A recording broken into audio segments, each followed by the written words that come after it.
प्रिय दोस्तों, मेरे चैनल में आपका स्वागत है। 90s के बॉलीवुड में एक हास्य अभिनेता राज्य किया करता था, जिनको दुनिया जॉनी लीवर के नाम से पुकारती थी।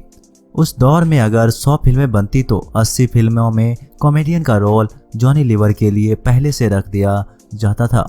उनकी कॉमेडी इतनी कमाल की होती कि सिनेमा देखने आए दर्शक फिल्म के हीरो को भूल जाते और याद रह जाते जॉनी।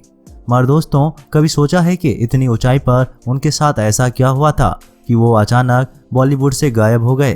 क्या आपको पता है उनके घर पर आई कैंसर की बीमारी ने कैसे उनका करियर तबाह कर दिया था? क्या आपको पता है कि फिल्मों में वापसी करने की कोशिश कर रहे हैं इस महान कॉमेडियन को कैसे साजिश के तहत गायब कर दिया गया? चलिए आज हम आपको जॉन प्रकाश राव जानूमाला के जॉनी लीवर बनने से लेकर उनके करियर बर्बाद होने की पूरी दास्तान सुनाते हैं। जॉनी की स्टोरी आपको हैरान कर देगी। जॉनी लीवर वैसे तो आंध्र प्रदेश के ईसाई परिवार से ताल्लुक़ रखते हैं, मगर इनके माता पिता मुंबई के धारावी में रहा करते थे। उनकी मां जब गर्भवती थी तब वह आंध्र प्रदेश के अंगोलो जिले में अपने घर चली गई थी। यहीं जॉनी पैदा हुए और सिर्फ 1 महीने में परिवार उनको लेकर वापस धारावी चला आया।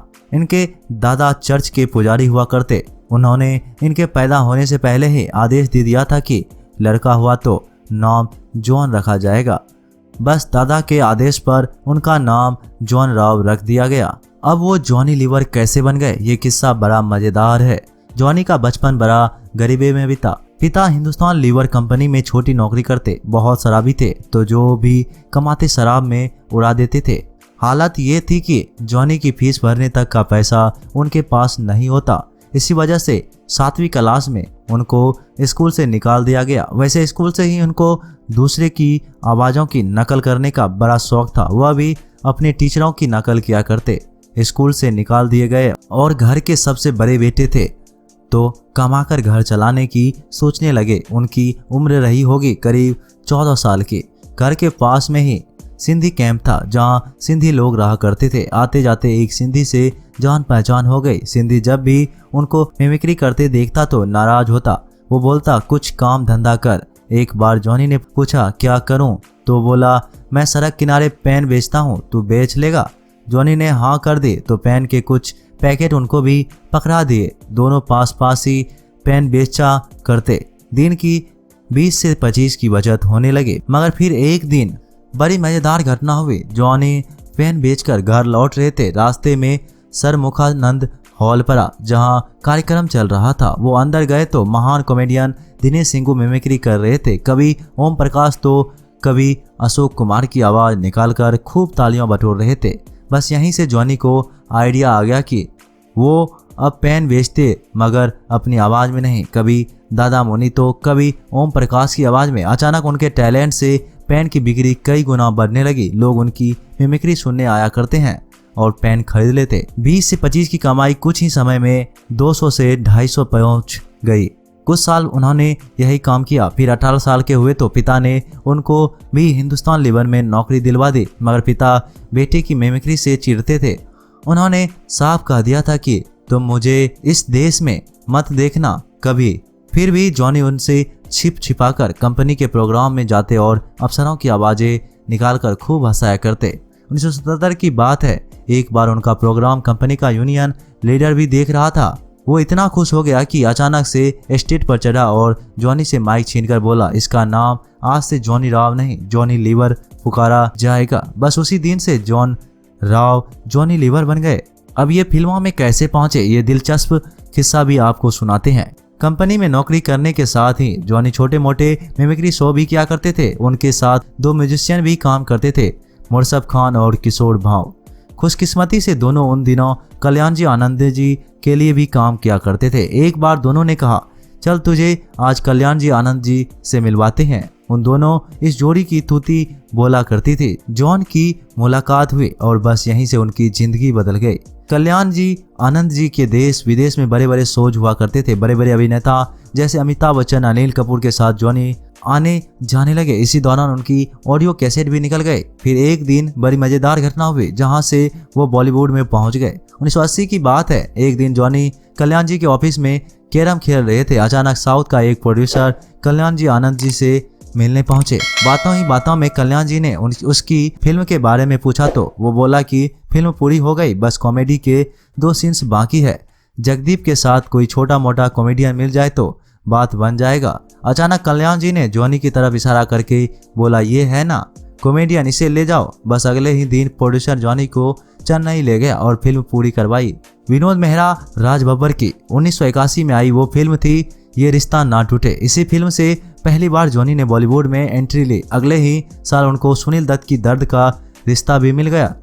काम मिलना तो शुरू हो गया मगर अब तक वो पहचान नहीं मिल पा रही थी। फिर 1986 में आई लव 86 फिल्म गोविंदा के साथ पहली बार उत्तम के किरदार में जॉनी को थोड़ी पहचान मिली। यहीं से इनकी दूसरी फिल्म मिल गई जलवा, जिसमें इनका मुथु का किरदार लोगों को भा गया। इसके बाद 1988 में आई हीरो हीरालाल के कांस्टेबल से और तेजा में मुन्ना के दोस्त के रोल में जॉनी लीवर ने खूब तालियां बटोरी। 1989 में चालबाज फिल्म में इनको जॉनी बाबा तांत्रिक का किरदार मिला, जिसने लोगों को खूब हंसाया। फिर तो किशन कन्हैया का लोगो हो गया या नरसिम्हा का टेम्पो दादा जॉनी आगे बढ़ते गए, मगर अभी वो किरदार तो आना बाकी था जिसके लिए लोग आज भी उनको याद करते हैं। अब्बास मस्ताना शाहरुख खान का काजोल को लेकर फिल्म बनाने जा रहे थे।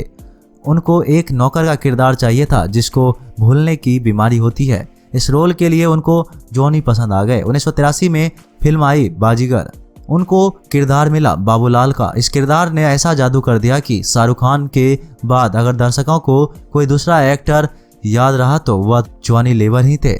बाजीगर के बाद जॉनी 90s के सबसे बड़े कॉमेडियन बनकर उभरने लगे। 1993 में 12 तो 1994 में 13, 90 का ऐसा कोई साल नहीं रहा जब जॉनी की 8 से 10 फिल्में ना आती हो। खासकर गोविंदा और जॉनी लीवर की जोड़ी ही पूरे बॉलीवुड पर छाई हुई थी।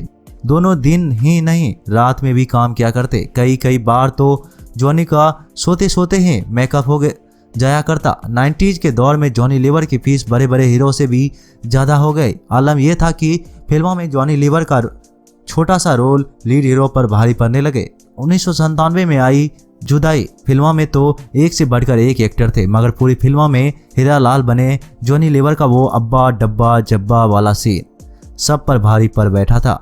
अपने हुनर के दम पर उनको गाड़ी, बंगला, इज्जत, शोहरत सब हासिल हो गया। वो कामयाबी के साथ में आसमान पर दौड़ रहे थे, मगर फिर साल 2000 में अचानक वो फिल्में पर्दे से गायब होने लगे। जो अभिनेता हर दूसरी फिल्मों में नजर आता था वो कभी कभार ही दिखने लगा। क्या आपको पता है इसकी वजह क्या थी? चलिए हम आपको बताते हैं। जॉनी ने साल 1984 में सुजाता नाम की लड़की से शादी की थी। दोनों के 2 बच्चे हुए, बेटी जिमी और बेटा जेजी। सब कुछ सही चल रहा था, लेकिन साल 2000 में अचानक किसी की बुरी नज़र इनके परिवार को लग गई। इनके बेटे जेजी के गर्दन पर एक छोटी गांठ उभर आई।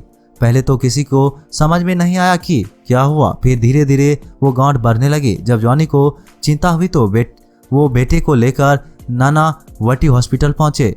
यहाँ जांच हुई तो पता लगा कि वो कैंसर की गांठ थी जो धीरे धीरे बढ़ रही थी। डॉक्टरों ने ऑपरेशन कर गांठ निकालने की योजना बनाई, मगर जैसे ही सर्जरी का जीरा लगा वो गांठ नसों में दबी हुई थी। ऐसे में वापस उसे सिलना पड़ा। डॉक्टरों ने साफ बोल दिया कि इसका ऑपरेशन नहीं हो सकता, क्योंकि इसकी अगर नस कट गई तो यह जिंदगी भर के लिए अपाहिज या अंधा भी हो सकता है और जान भी जा सकती है। सबने बोल दिया कि ये कुछ ही समय का मेहमान है। बस बेटे के इस गम ने जॉनी को अंदर से तोड़ कर रख दिया। उन्होंने एक्टिंग छोड़ दी और बेटे के गम में शराब सिगरेट के नशे में डूब गए। फिल्म मेकर्स की लाइन लगी रहती, लेकिन वो सबको मना कर देते। बेटे को कभी इस चर्च तो कभी उस चर्च में लेकर जाते। 2 साल तक वो बेटे को ऐसी हालत में देखकर रोते रहे। फिर एक दिन चमत्कार हो गया। साल 2002 की बात है। जॉनी बेटे को लेकर एक चर्च में गए थे। वहाँ पादरी ने बेटे को देखा और बोला, इसे न्यूयॉर्क के अस्पताल में ले जाओ, गॉड इसको ठीक कर देगा। हर तरफ से हार चुके जॉनी सिर्फ गॉड के भरोसे ही बैठे थे।